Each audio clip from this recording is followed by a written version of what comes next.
Hi friends, this is Om Shanti ఓల్గాస్. అందరూ ఎలా ఉన్నారు? బాగున్నారా? నేనైతే బాగున్నాను ఫ్రెండ్స్.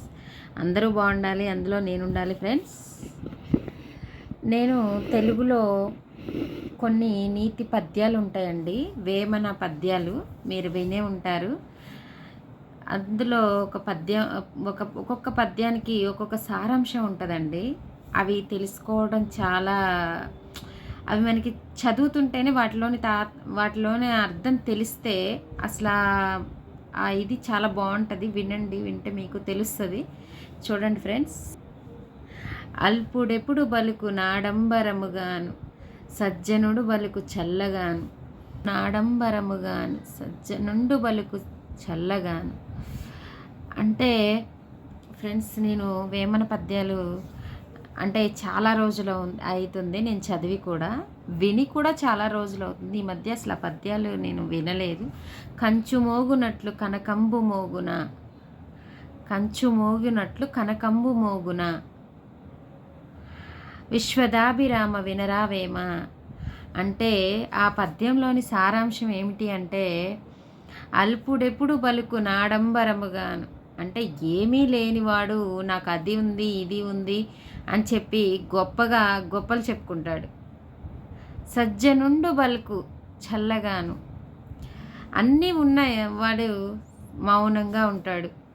అంటే నాకు అది ఉంది ఇది ఉందని చెప్పుకునేవాడు గొప్పగా వాళ్ళ యొక్క గొప్పతనాన్ని 10 మందిలో తెలియపరచాలనుకుంటాడు. కంచు మోగునట్లు కనకంబు మోగున.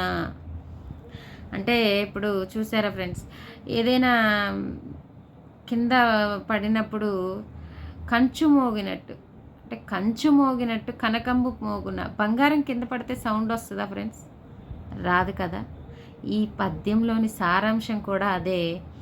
దాన్ని బట్టి మనం ఏమర్థం చేసుకోవాలి అంటే, మనం ఉన్నంతలో గంగిగోవు పాలు గరిటెడైన చాలు, కడివెడేననేమి కరము పాలు, భక్తి కలుగు కూడు పట్టెడైన చాలు, విశ్వదాభిరామ వినరావేమ. ఫ్రెండ్స్, దీనిలోని సారాంశం ఏమిటి అంటే, గంగిగోవు పాలు గరిటెడైనా చాలు, కరము కలిగిన పాలు, గాడిద పాలను మనం అయితే దేనికి ఉపయోగించము, ఆవు పాలు మనం ఉపయోగిస్తాం కదా. అలాగా గంగిగోవు పాలు గరిటెడైనా చాలు అని ఆ పద్యంలోని సారాంశం వేమన మనకి తెలియజేస్తున్నారు. కరము కలిగిన పాలు కనికడైన వాటిని మనం ఏమి చేసుకోలేము కదా ఫ్రెండ్స్. అందుకని దాంట్లో సారాంశం, మంచిని ఎంతైనా తీసుకోవచ్చు కానీ చెడుని తీసుకోలేము కదా, దానివల్ల ఉపయోగం అనేది లేదు అని వేమన మనకి ఇందులో సారాంశం తెలియజేశాడు. అనువుగాని చోట అధికులమనరాదు, అనువుగాని చోట అధికులమనరాదు, కొంచెముండుటెల్ల కొదవు కాదు, కొండ అద్దమందు కొంచెమైన ఉండవా, విశ్వదాభిరామ వినురావేమ.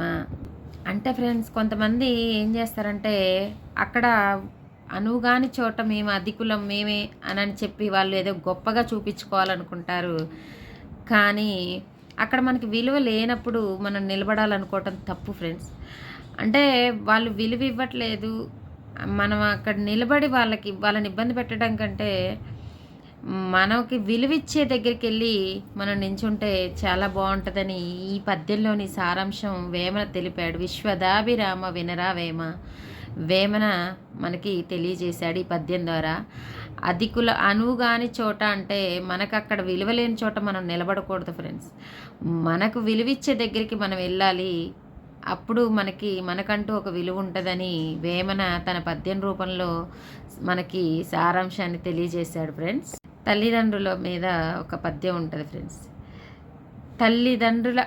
తల్లిదండ్రి మీద దయలేని పుత్రుడు పుట్టనేమి వాడు గిట్టనేమి, పుట్టలోన చెదలు పుట్టవా గిట్టవా, విశ్వదాభిరామ వినరావేమ. తల్లిదండ్రి మీద కొంతమంది పిల్లలకి దయ ఉండదండి. చాలామంది ఇప్పుడు మనం ఓల్డేజ్ హోమ్లలో చూస్తూనే ఉన్నాము.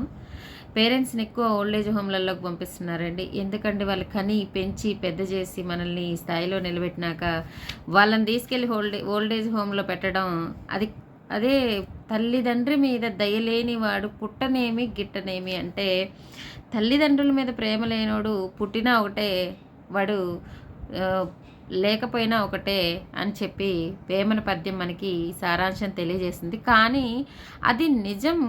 అది ఏంటంటే ఫ్రెండ్స్, కావాలని మనం తీసుకెళ్ళి వాళ్ళని ఓల్డ్ ఏజ్ హోమ్‌లలో పెడతాం కదా! ఇవాళ వాళ్ళని ఓల్డ్ ఏజ్ హోమ్‌లలో పెడతారు.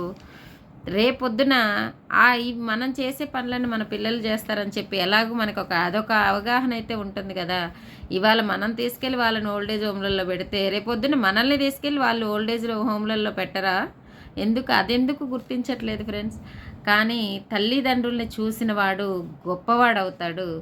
కానీ తల్లిదండ్రులు తను చూడకపోయినా, కానీ తల్లిదండ్రులు మాత్రం తనని కన్న రుణం తీర్చుకోవాలంటే వాళ్ళని ఖచ్చితంగా చూడాలి ఫ్రెండ్స్. వాళ్ళని చూసి మనల్ని వాళ్ళు కని, పెంచి, పెద్ద చేసి ఈ స్థాయిలో మనం ఈరోజు ఉన్నాము. అంటే వాళ్ళని ఓల్డ్ ఏజ్ హోమ్‌లో పెట్టే స్థాయికి మనల్ని పెంచి పెద్ద చేసి వదిలేస్తున్నారని వాళ్ళెంత బాధపడతారో తెలుసా ఫ్రెండ్స్? ఆ బాధ అనేది పడే వాళ్ళకే తెలుస్తది. కానీ ఎవరైనా సరే ఇంతకుముందు తెలియక చేసిన కొన్ని మనమంటూ ఇప్పుడు చేసే పనికి ఒక పుట్టలో చెదలు పుడుతుందండి.